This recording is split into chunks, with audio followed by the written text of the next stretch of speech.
So to sketch this function, I'm going to have to go through and I'm going to have to identify what all of those numbers do to the basic shape, as well as which basic shape it is. So looking up at this function here, I have a square root symbol there. That means that it's a radical function, and radicals are the ones that look sort of like this, the fallen over parabola.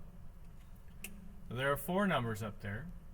So I'm going to look for the ones that are additions or subtractions. So those are these 2 here. Any things that are additions or subtractions are translations, which just move the thing around. So this plus 5, because it's a plus inside of the operator, that's a leftward shift, 5.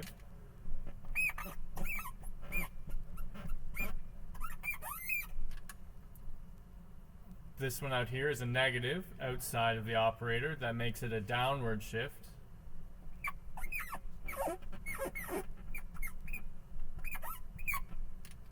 And if I look inside the operator, I see a multiplication factor of 2, and the outside is a multiplication factor of 3. These 2 numbers are transformations, so they're going to actually change, they're going to stretch it or compress it, whatever they do.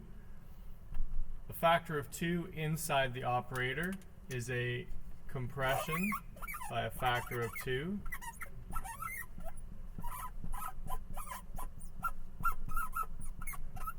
Horizontally.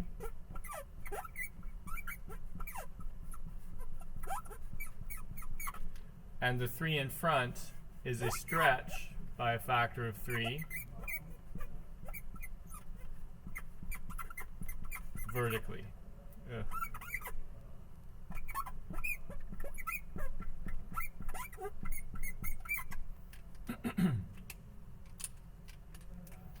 So I'm going to first draw my untranslated axis. There's my y. And here's my x. So just like in the translation section, I'm going to draw a translated set of axes that are moved left 5 and down 4. So my y-axis, 1, 2, 3, 4, 5 to the left.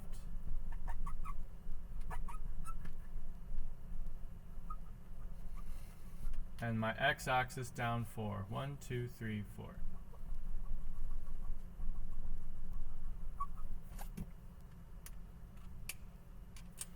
So now that that's there, I'm going to take this basic pattern and I'm just going to put the dots on before I start doing any transformations. So the basic pattern for a radical was at the origin 0, 0, 1 and 1, 1, 2, 3, 4 and 2. I'm getting these from the square roots of x.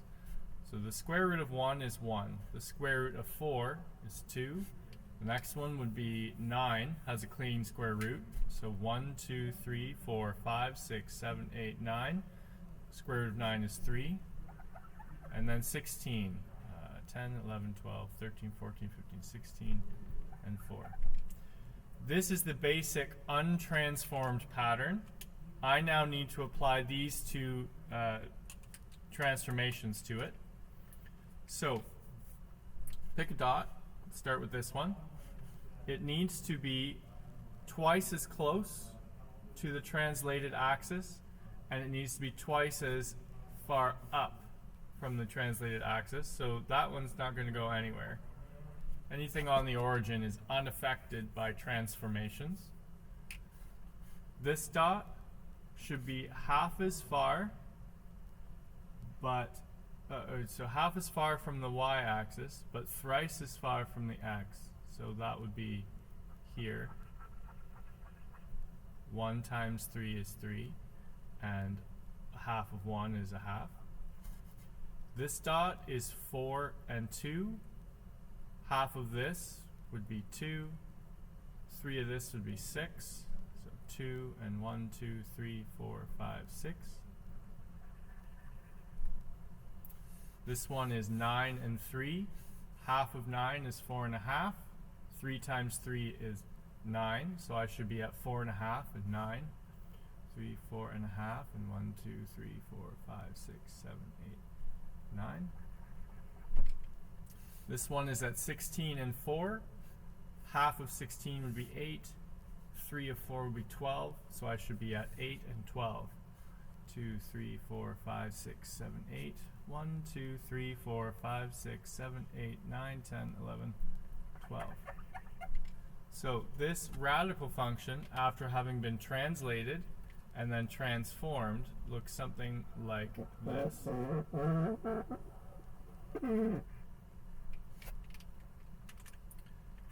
Now, it is good practice, once you've done a sketch, to find the y-intercept for the function. Finding the y-intercept allows you to check that the line that you just drew in there is approximately in the correct space. So for this function, if I put in 0, f at 0, I end up with 3 square root of 2 and 0 plus 5 minus 4. So if I were to fetch a calculator then,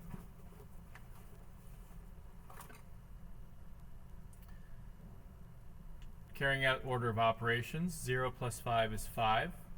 2 times 5 is 10. The square root of 10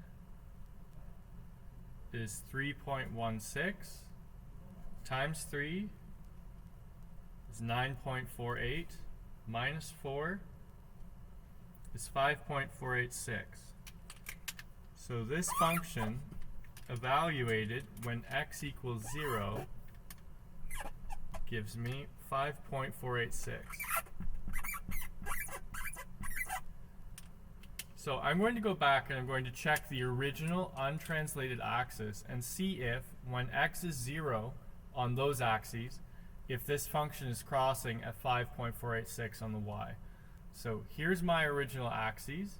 That's where x is 0. If I go up 1, 2, 3, 4, 5.5, I'm there, which is exactly where this function has passed through. So by checking the y-intercept, I've been able to confirm that I've sketched this one correctly. So to sketch this one, looking at it, I see a bunch of numbers here, but I see a 2 flying up there. That means that this is a parabola, squared function. Parabolas look like this. So I'm going to hunt through this line. I'm going to find my addition and subtraction factors. There they are. The one inside the operator is a horizontal translation. A negative inside the operator is a rightward shift. So this function has been shifted right 4.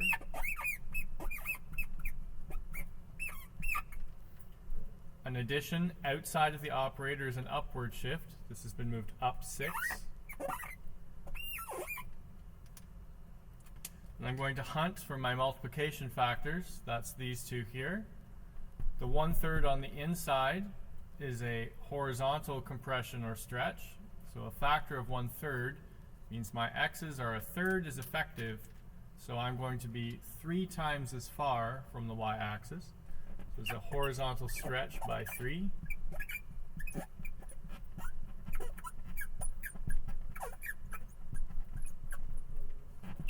By a factor of 3.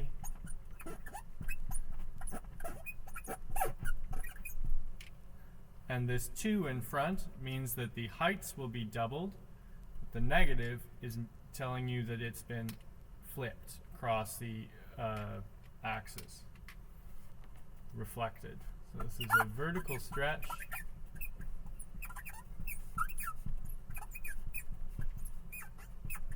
And reflection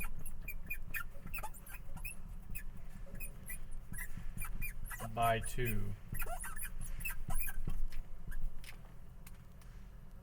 So I will get my untranslated axis on my grid here.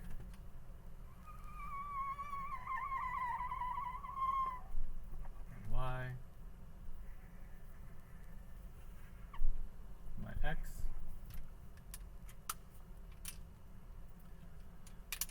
I'm going to translate my axes. I need to go right 4 and up 6. So 1, 2, 3, 4. That's here. And up 6. 1, 2, 3, 4, 5, 6.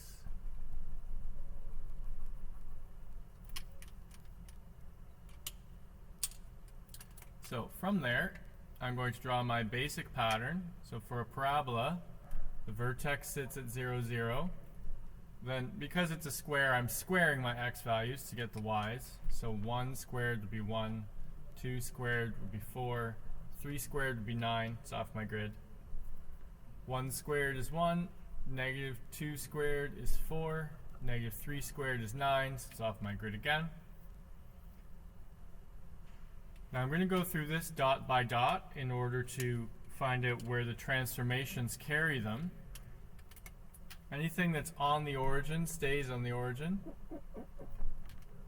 So this dot here needs to be 3 times as far from the y-axis. So instead of 1 square, it's now 3 squares. It needs to be reflected. So instead of 1 above, it's 1 below. And then its height or depth needs to be doubled. So instead of 1, it's 2. So this dot was thrice as far from the y-axis, reflected, and then twice as far from the x-axis. Same thing is going to happen to this one. Thrice as far. Instead of 1, it's 3. Reflect it, and then make it twice as far. And end up here. This dot is 2 away from the y-axis and 4 away from the x. Thrice this would be there at 6. Reflect it, and then double its height to here. So instead of 2, I'm 6, and instead of 4 above, I'm 8 below. Same will happen to this dot. Instead of 2, it needs to be 6. Instead of above, it needs to be a 1, 2, 3, 4, 5, 6. Instead of above, it needs to be below. And instead of 4, it needs to be doubled to 8. You can sketch in the parabola.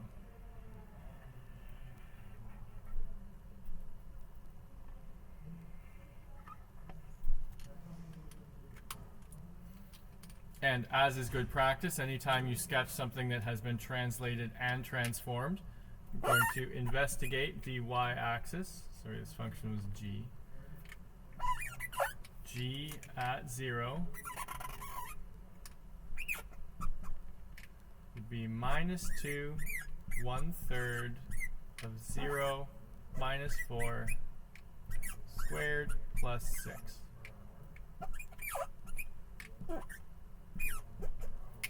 So executing these operations in the correct order, 0 minus 4. 0 minus 4 is negative 4 times 1/3. It's negative 1.3333. Square it. It's 1.777 times negative 2. It's negative 3.5555 plus 6. So a total of 2.44.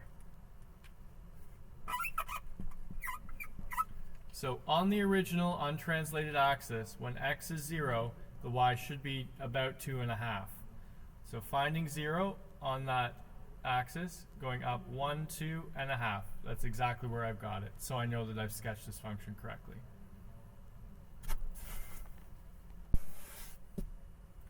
So this function, I look in here, I have a 2 with a bunch of stuff up in an exponent. That makes it an exponential. So exponentials look like this. So I look for my addition and subtraction modifiers. Those are there. Those are my translations. A positive inside the operator is a leftward shift. This is left 5. And a negative outside of the operator is a downward shift. That's down 6. Then I go hunting for my multiplication factors. I see a 1/3 out front and a negative 1/4 up in here. A 1/3 in front, a fraction out there, a number less than 1, is a vertical compression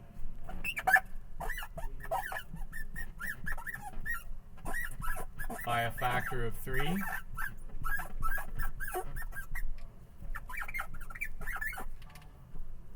And a fraction inside of the function is a horizontal stretch. Because the x's are a quarter as effective as they normally would be, it's going to take 4 times as long to get the same effect. So it's going to be a horizontal stretch. In addition to that, there is a negative in here, which means it is reflected horizontally. So a horizontal reflection and stretch by 4, by a factor of 4. All right, so my untranslated axis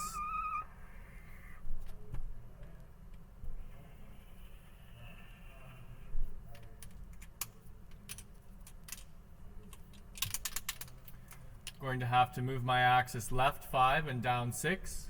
1, 2, 3, 4, 5.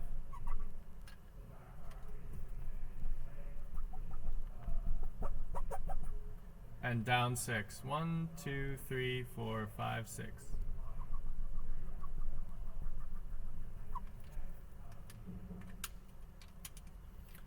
So my basic pattern for a base 2 exponential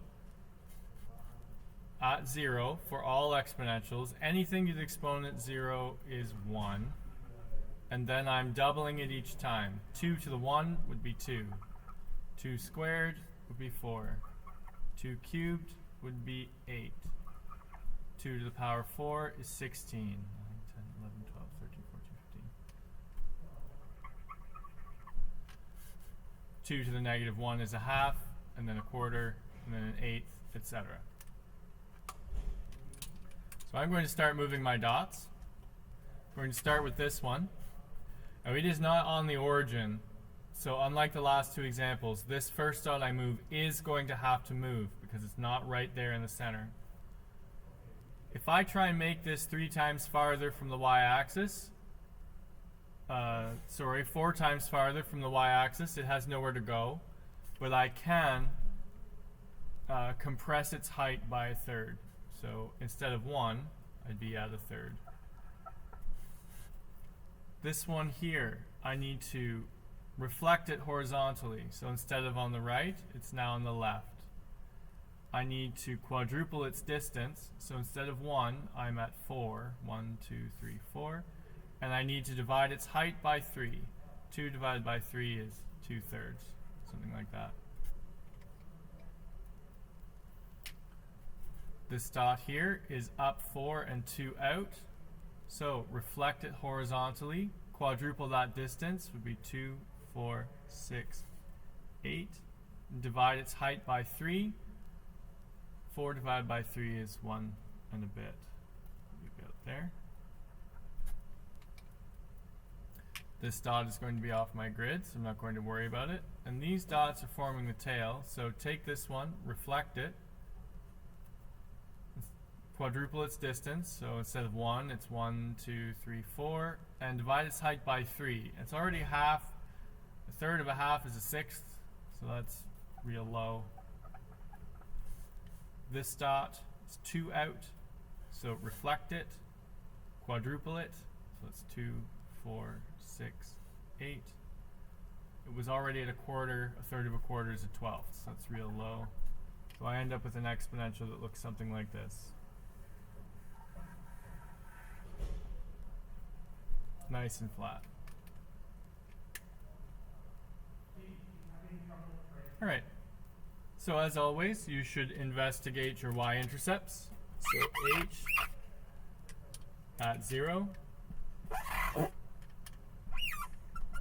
would be 1/3, 2, negative 1/4, 0 plus 5, minus 6.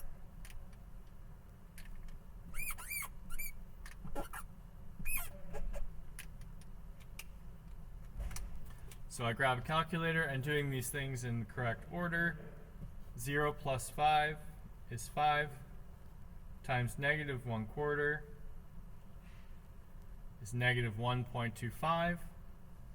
2 to that exponent is 0.42044 divided by 3, or times 1/3, however you want to look at that, minus 6 gives me negative 5.859.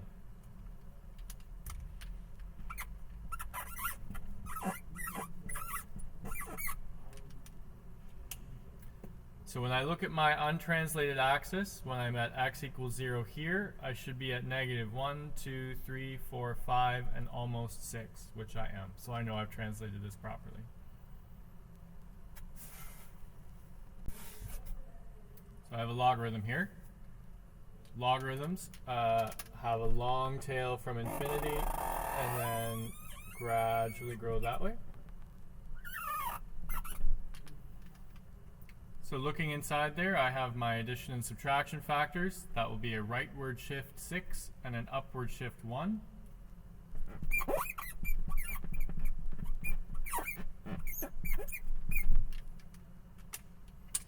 Looking at my multiplication factors, I have a vertical stretch by a factor of 5 with a reflection. I have a horizontal compression because the x's are twice as effective, also with a reflection. So I'm going to have a vertical stretch, vertical reflection and stretch,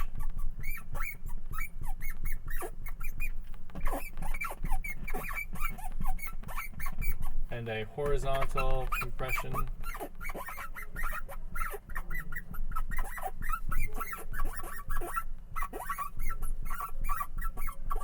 and reflection.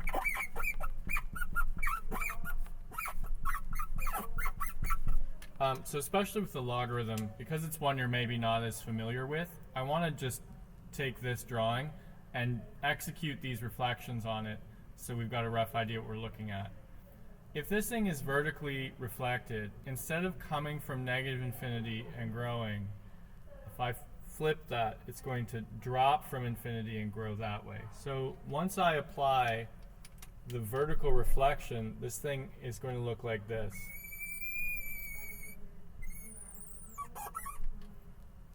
Right, the vertical asymptote will be going up now instead of down.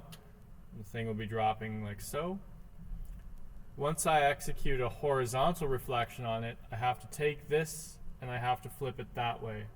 So it's still dropping from above, from infinity as a vertical asymptote, but instead of swinging to the right, it's going to swing to the left. So when I'm done, this thing should look sort of like that, like a lazy J. Get my untranslated axis on here.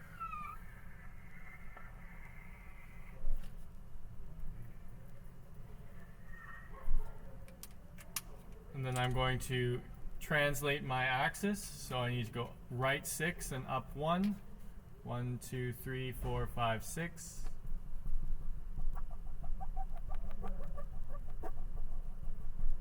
And up 1.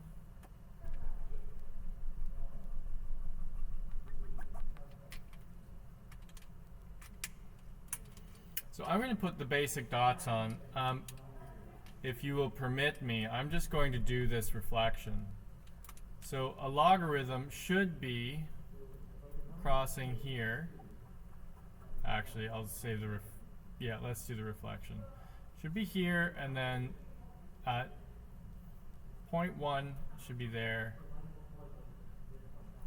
Point 2, so it's got your vertical asymptote like this, and I don't have another dot until 10 on the x-axis. So if I were to take this and reflect it horizontally and then vertically, that one doesn't move. This one, reflected horizontally, ends up just here on the left side of the y-axis, and then flipped vertically, it ends up above it instead of below it. This one, flipped horizontally to the other side, flipped vertically to the other side. It's like this. Now this dot way over here at 10 and 1 if I flip it this way, would be 1, 2, 3, 4, 5, 6, 7, 8, 9, 10, and 1. So that's flipped horizontally. Now flip it vertically, it would be here. Next dot is at 100, so we're not going to worry about it. You can see that basic logarithm showing up there. Now that I've got them reflected, I'm going to try and do the stretches and compressions. So I need to make it 5 times farther from the y-axis, but half as far from the x. So this one here, half as far would be here.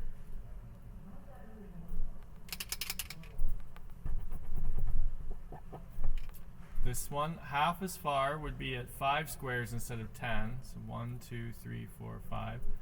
And if I quintuple the height, instead of 1, I'm at 1, 2, 3, 4, 5. That's here. This dot, half as far from the y-axis, would be immeasurably close. But then 5 times as far would put it 1, 2, 3, 4, 5. Would be putting it there. So I end up with a logarithm that looks something like this.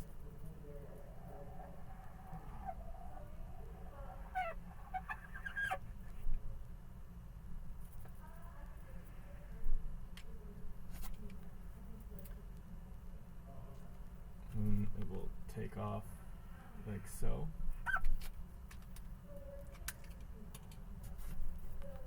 As is always good practice, we're going to check the y-intercept to see where it is. So j at 0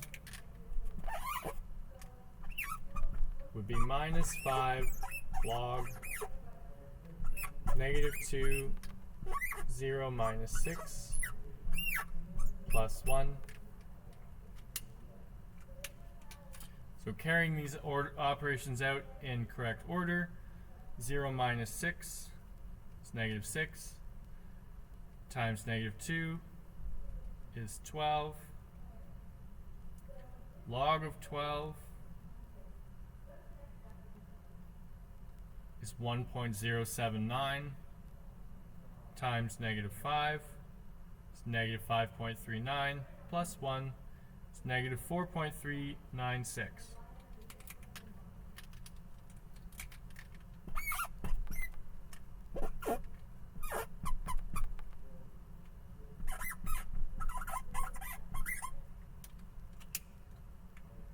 So if I go to my untranslated axis at 0, that's here, I should find my y-intercept at negative 1, 2, 3, 4, and a bit, which indeed I do. So I have sketched this one correctly.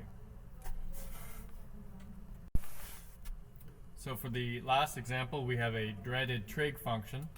So I'm going to look up here, and I'm going to find a cosine. You remember that a cosine pattern starts high, then troughs, then peaks. I'm going to look in this for my addition and subtraction factors. So I have a rightward shift of pi over 4.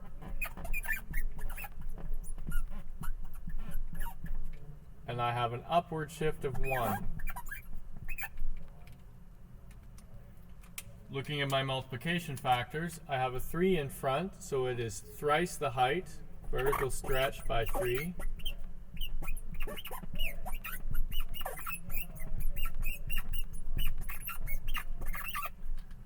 And I have a 2 inside the operator that makes my x's twice as effective, so they will happen in less time, in half the time. I have a horizontal compression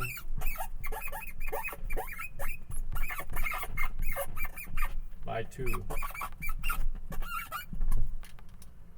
Okay, now because this is a cosine and the pattern is going to repeat over and over and over again, it might help you to think about how long each of those cycles are going to be.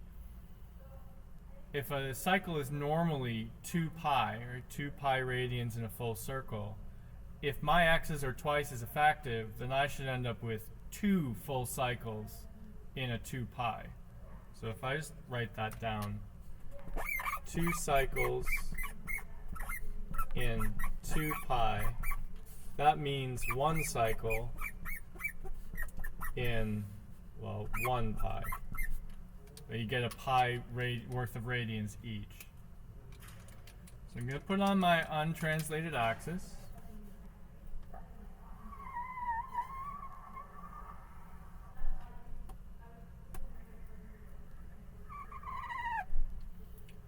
And because it's one of these cosines, I'm not just going to number it 1, 2, 3, 4. I'm going to number it in fractions of pi.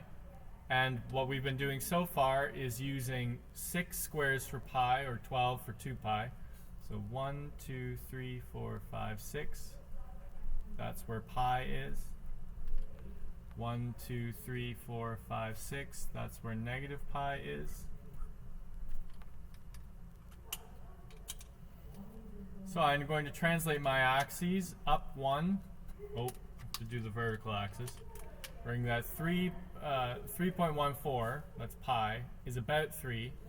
So I'm going to try and square this up. So 1, 2, 3, 4, 5, 6 squares for about 3. 3, 4, 5, 6. Would put the 3 here. And 2, and 1, minus 1, minus 2, minus 3. So up 1 unit, not 1 square, up 1 unit would be here.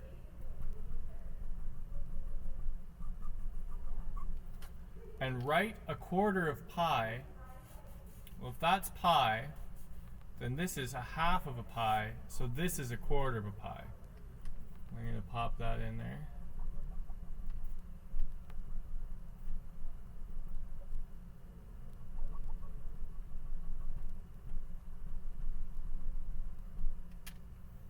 All right. Now, this little bit down here is telling me that I need to complete a full cycle in 1 pi worth of units. So if I were to try and block that in with some scaffolding, if I go pi units up from here, remember that 6 squares is pi, I'd be at 1, 2, 3, 4, 5, 6. I'd be here.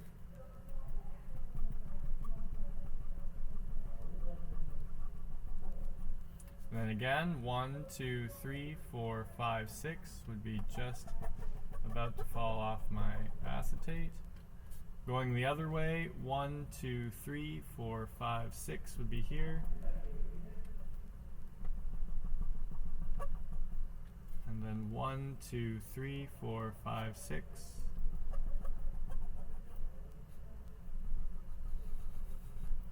Lovely.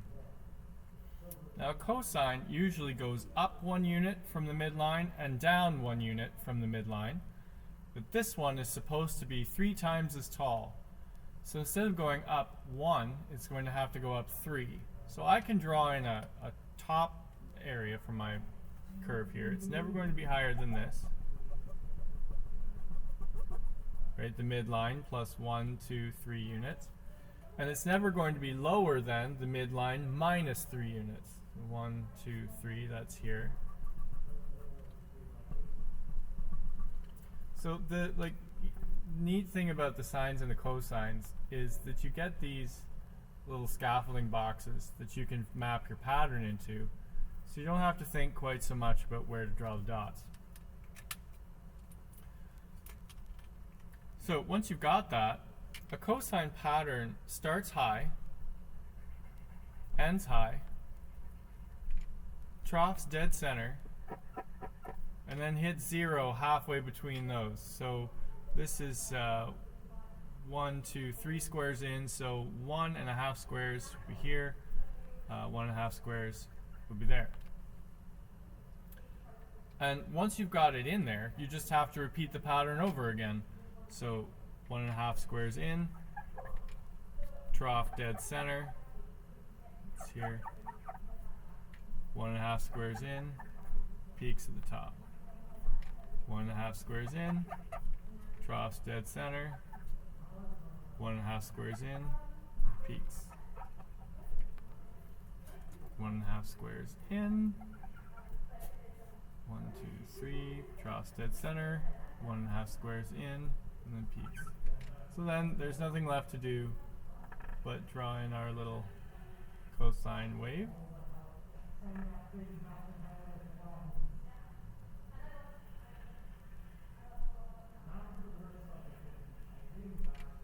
And the upstrokes.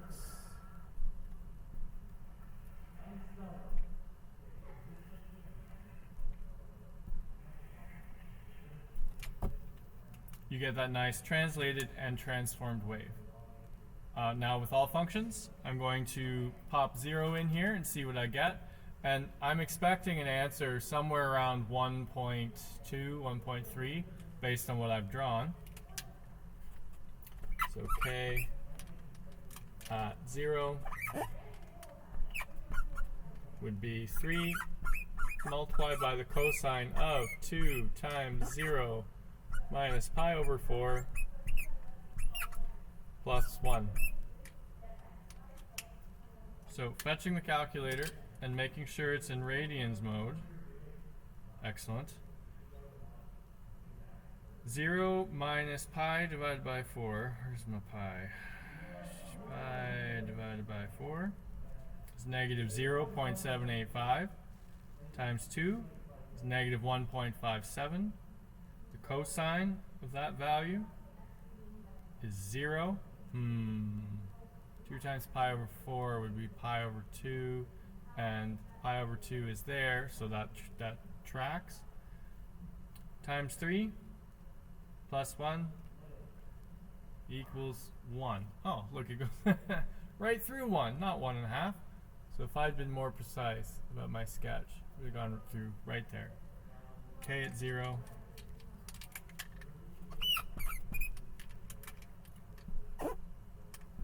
On the untranslated axis should be at 1. And there you have it.